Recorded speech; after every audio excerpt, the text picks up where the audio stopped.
continued to worsen during Ford's tenure.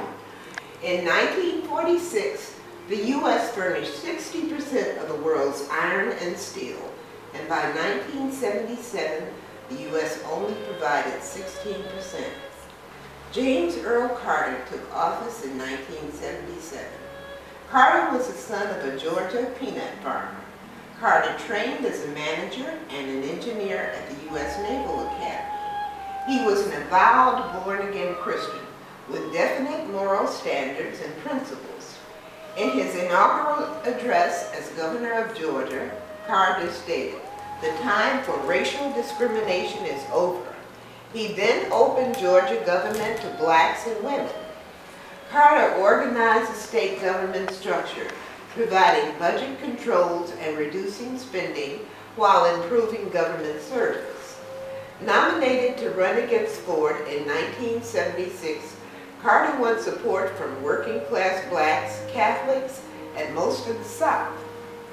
Now, Carter reduced the pomp of the presidency and was informal and natural in his style of dress and speech. His personal integrity appealed to foreign leaders of native governments and helped bring a peaceful settlement to the 30-year war between Egypt and Israel during the Camp David peace talks. Now, he negotiated with Soviet Premier Brezhnev to place many more limits on strategic armaments. That was the SALT II, Strategic Armament Limitation Treaty, which limited the use of nuclear and satellite weaponry, shields, etc. Now, Carter had an ambitious program for social, administrative, and economic reforms, but met stiff opposition in Congress, even from Democrats. Now, on April 2nd, 1978, a revolution in Afghanistan placed a pro-U.S. Democratic Republic in power. The Democratic Republic had won native support by posing as communists, and by the summer of 1978, the people were in revolt, and a bloody coup placed a pro-Soviet government in power. Now, Iran was in chaos in 1921 after World War I. Reza Shah Pahlavi overthrew the government and declared himself ruler. Now, he allied with Nazi Germany in 1941, and when World War II ended, he was forced to abdicate in favor of his son, Mohammad Reza Shah Pahlavi. Now, with British military support, the new Shah restricted the power of Islamic religious leaders and tried to westernize Iran. Now, the Shah's government was corrupt, inefficient, and abusive, but it was a reliable supplier of oil, and it provided a base in the Persian Gulf, and so the U.S. gave the Shah support after the British Empire fell. Now, demonstrations against the Shah began in the 70s, and in January 1979, revolutionists drove the Shah into exile. Ayatollah Khomeini was a fanatic Islamic fundamentalist priest. Ayatollah means sign of God. Now, he gained political power in 1979 and formed the Islamic Republic of Iran. Islamic fundamentalists established rules for the behavior and veiling of women, outlawed divorce, and suppressed Western influence. Now, President Carter did not interfere in Afghanistan when the pro-Soviet government gained power, and he did not interfere in Iran. But on February 14th, 1979, the U.S. ambassador to Afghanistan was killed in a revolt against the pro-U.S. faction, and Carter canceled all U.S. aid to Afghanistan. On March 28, 1979, a serious accident occurred at 3 Mile Nuclear Power Plant near Harrisburg, Pennsylvania. No injuries were reported, but cleanup costs were close to $1 billion. The Carter administration immediately closed 7 nuclear power reactors, placed a moratorium on licensing new reactors, and the Nuclear Regulatory Commission revised the process of approving new plants. No new nuclear reactors were ordered by U.S. utility companies from 1979 until the mid-1980s during the Reagan administration. Meanwhile, the scientific community had free expression of concerns about toxic waste, acid rain, global warming, and pollution of the Earth's waterways. Now, conservatives regained power in England in the May 3rd, 1979 election in England. Now, Margaret Thatcher, who's known as the Iron Lady, became Prime Minister and immediately set out to end socialism in Britain. Nearly every industry that the Labour Party had mended and repaired in the previous 40 years became privately owned. Free education, housing, and health care were no longer provided by the government. Now, President Carter and Premier Brezhnev reached an agreement on strategic arms limitations and signed the SALT II Treaty on June 18, 1979. But the treaty still had to be ratified by Congress before going into effect. In October 1979, Carter admitted the exiled Shah of Iran into the U.S. for cancer treatment, and this angered the Iranian students, who retaliated by seizing the U.S. embassy in Tehran and holding 53 Americans hostage. The students demanded the return of the Shah to Iran and an apology for past American support of the Shah's government. Carter refused. He finally authorized a commando raid to free the hostages. The raid failed and ended with the death of 8 Americans. Meanwhile, increasing warfare between pro-U.S. and pro-Soviet forces caused the Prime Minister of Afghanistan to request Soviet military aid, and Soviets invaded Afghanistan on December 27, 1979. Now, President Carter faced Ronald Reagan in the election of 1980. Carter had a rough presidency, but he retained his integrity and never threatened to use the use of nuclear weapons.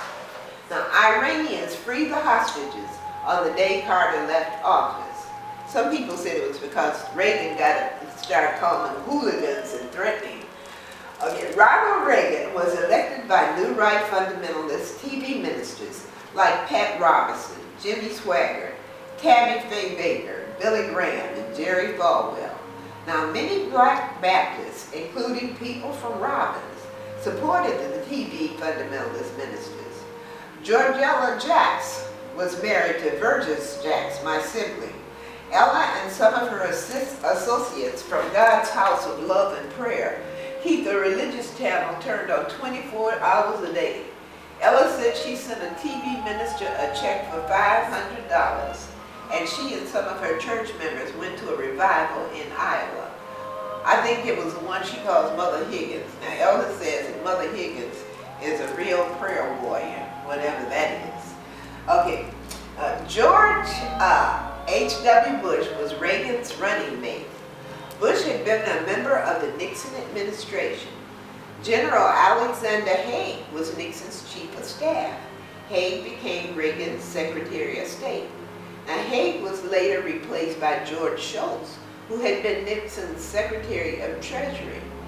Now, during Reagan's administration, Falwell regularly met with the Special Assistant for the Secretary and Chief of Staff of the U.S. Air Force to discuss issues linked to religious rights in the military, including the role and responsibilities of U.S. military chaplains.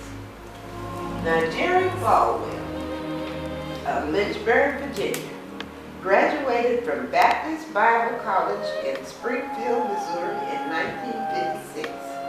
The college was unaccredited until 2001.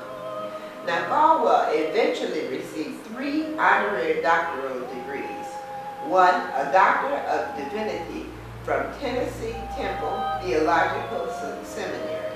2, a Doctor of Letters from California Graduate School of Theology. And 3, this is the one I like, a Doctor of Laws from Central University in Seoul, South Korea. Now, Falwell founded the Thomas Road Baptist Church, which became a mega church in Lynchburg. He also founded the Lynchburg Christian Academy and Liberty University.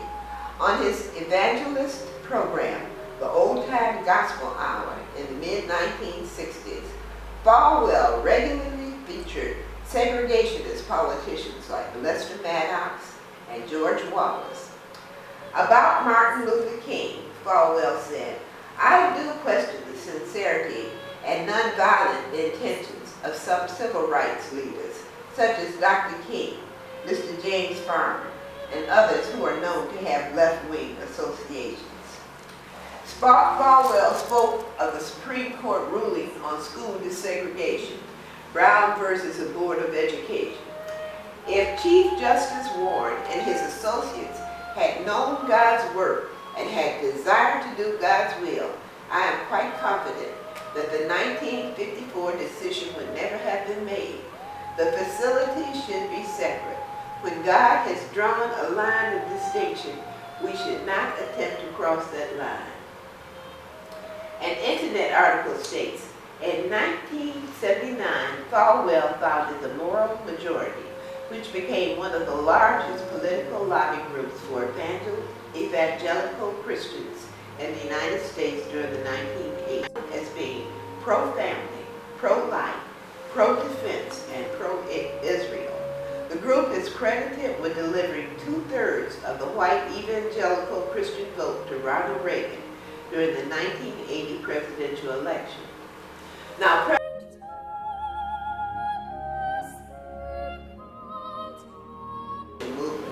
he opposed busing to achieve racial balance. He opposed affirmative action programs, and he opposed an extension of the Voting Rights Act of 1965. Reagan also undermined the Civil Rights Commission.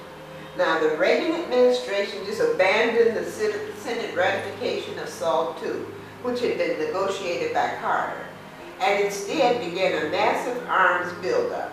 Reagan proposed a Strategic Defense Initiative, commonly known as Star Wars. Star Wars was designed to intercept Soviet missiles by means of a shield in outer space. The massive arms buildup cost $1.5 trillion over a 5-year period. Now, Reagan discredited scientific studies that showed cataclysmic destruction in the event of nuclear war. He argued that a nuclear war could be fought and won, and the nation would survive. Reaganomics, his economic policy, promised to revitalize the economy. To allow for tax reductions and military expansion, the administration proposed huge cuts in social programs. Public service jobs were eliminated. Unemployment compensation was cut back. Medicare patients were required to pay more for treatment. Welfare benefits were lowered, and food stamp allocations were reduced. Now, while cutting social programs, the Reagan administration also pushed through regressive tax reductions. Although all taxpayers enjoyed some savings, the rich benefited far more than middle and lower income Americans. As a result of tax cuts and enormous defense spending, the budget deficit grew larger and ultimately ran out of control. The Reagan administration weakened the Environmental Protection Agency, the Consumer Product Safety Commission, and the Occupational Safety and Health Administration.